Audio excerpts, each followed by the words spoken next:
Does Syracuse have their next quarterback lined up in Notre Dame transfer Steve Angeli? Jackson Holzer of Locked On Orange is here to discuss just that. So, Jackson, this could make a lot of sense. Angeli is experienced, but also not experienced in the college football world. But hey, Syracuse needs somebody, right? Last time we talked quarterbacks for Fran Brown's team on the show going into year two, it was there were like 5 different guys that could realistically win the job. Would they add another into the fold?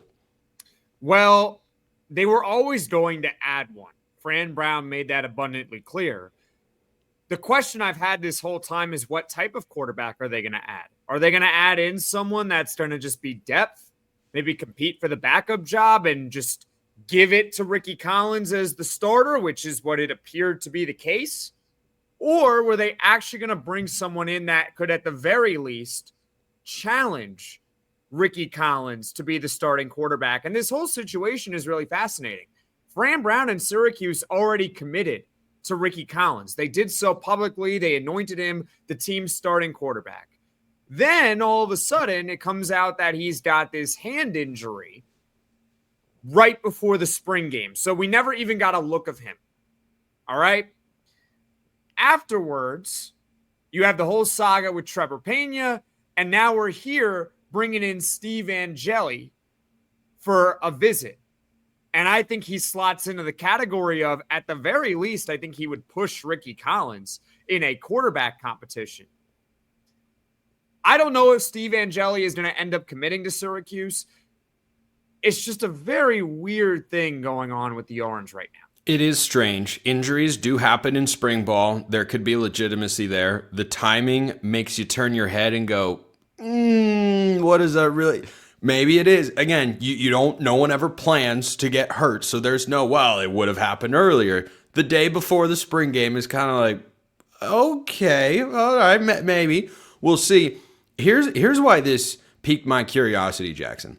Angeli just left Notre Dame because it's pretty clear the Irish are going to go with CJ Carr. I almost said Lloyd Carr, who he's the grandson of, but they're going to likely go with CJ Carr as their starting quarterback. He shined big time in their spring game, and so Angeli hits the portal.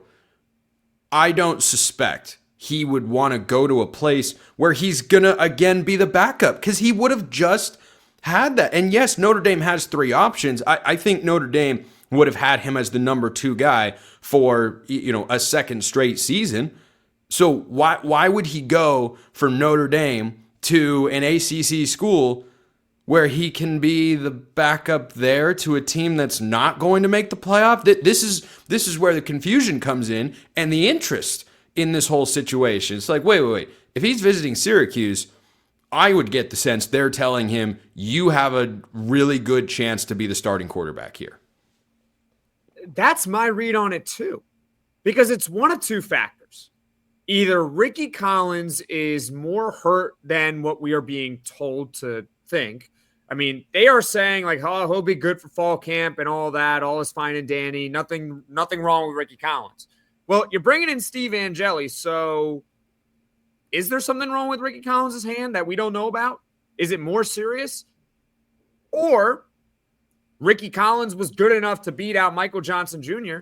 He was good enough to beat out Jakari Williams, but they still don't think that he's actually good enough. And so they're at least trying to get a look at Steve Angeli. And I agree with you, because why would Steve Angeli leave Notre Dame, where he would have been the backup, to then go to Syracuse and also be the backup? I don't even think he'd want to go somewhere where he would even have a quarterback competition. Play at a non-power 4 school. Get starting experience there, and maybe you can get your way up. It's just such a weird thing going on right now at Syracuse. Not that I have a problem with it. I think that's a thing that a lot of people are misconstruing right now, is I have a problem with this. I don't. I just want to see Syracuse win games. I just find it really weird that they're so committed to Rickie Collins, and then they're sitting here bringing Steve Angeli in for a visit.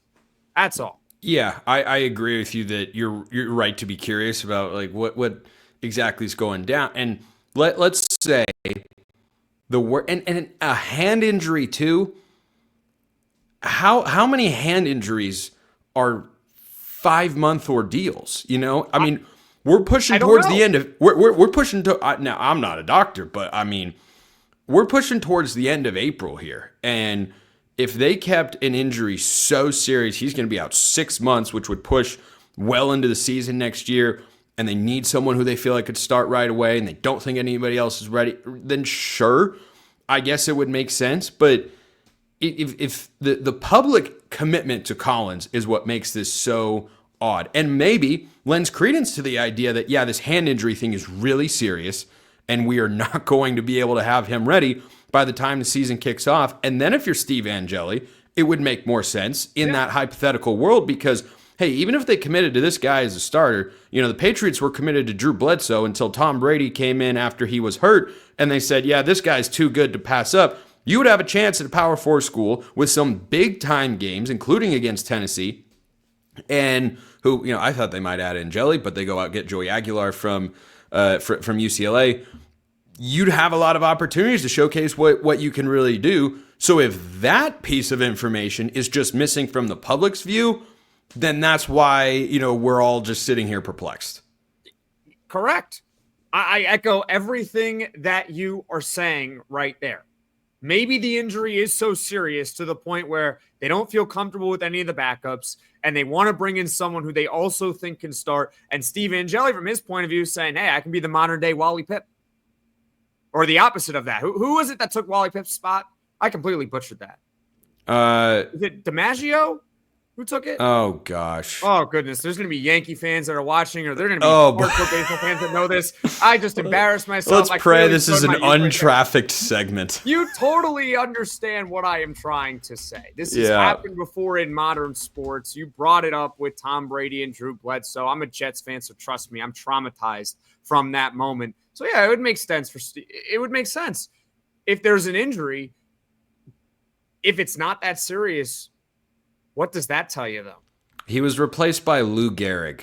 That's what it was. God. Yeah, Wally Pipp was the first Yankee to lead the American League in home runs, and due to his famous replacement by Lou Gehrig, players began to say they were Wally Pipped when replaced in a lineup, especially if it is due to a minor injury. So there you have it. Is that what's happening in Syracuse? Same state, different sport, different organizations, but the same state. So, hey, crazier things have happened. Real quick, would Angeli give you any more excitement about the Syracuse season? Because I think they're a classic regression candidate here. I think Brown's a really good coach. Their schedule is just brutal. You don't have Kyle McCord. You don't have Trevor Pena. You don't have Jackson Meeks. Just keep going down the list. But would Angeli change that calculation to you?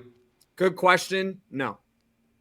Okay. 80. I mean, I like what I've seen in 80 career passing attempts, but I don't. Exactly 80, by the way. Not 81, not 82. Exactly 80. Not 79. Exactly 80 passing attempts. Right. I like what I've seen, but that's not a lot. I mean, it's more than 7 career passing attempts, which is what Rickie Collins has. But at the same time, this is not getting Kyle McCord 2.0, in my opinion. Kyle McCord was 11-1 as a full-time starter at Ohio State.